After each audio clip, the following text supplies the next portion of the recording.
Naging diretsa si Stephen A. Smith patungkol kay Lebron na kung sakali lang hinawakan siya nito, hindi siya mag-aalangan na siya'y suntukin. Iyan mismo ang matapang na komento ni Stephen A. Smith mga idol sa ginawang komprontasyon ni Lebron sa kanya na kung sakaling hinawakan lang daw siya nito ay hindi siya mag-aalangan na ito'y patikimin ng kanyang kamao.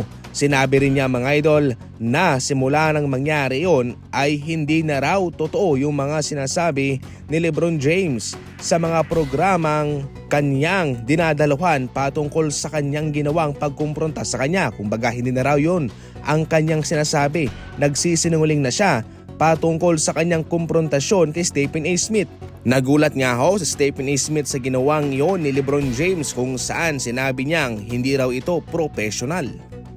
Samantala, in-address naman ni Jamal Murray ang pag-i-struggle sa ngayon ni Michael Porter Jr. sa kanyang shooting. Ayon pa mismo kay Jamal Murray, si MPJ daw ay isa sa pinaka-the best na shooter nila. Kung sakaling siya ay mayroong off night ay okay lang daw. Kung bukas naman siya ay patuloy pa rin naman siyang titira sa kanyang kakayahan.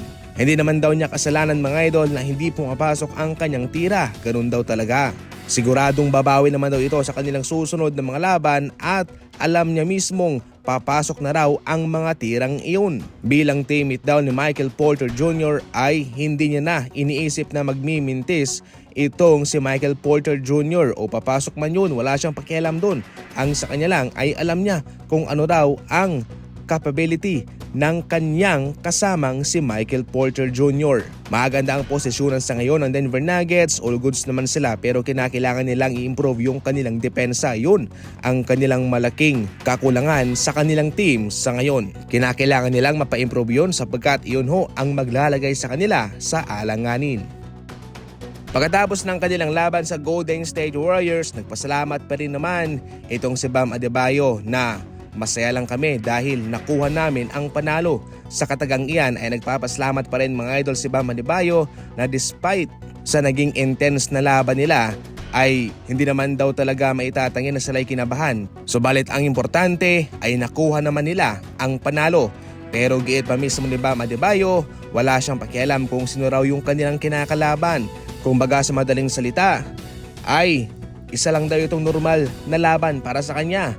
Ang panalo ay panalo, yun lang daw ang importante para sa kanya. Hindi niya iniisip na si Jimmy Butler ang kanilang kalaban. Well, totally mga idol ay hindi pa rin naman talaga okay ang dalawang kampo. Ang kampo ni Butler at itong Miami Heat sapagkat sa pagtatapos ng laban ay hindi nga ho nito binati ang kanyang mga former teammate at pagkatapos mismo ng laban, ito'y pumasok na lamang sa locker room mga idol ng Golden State Warriors.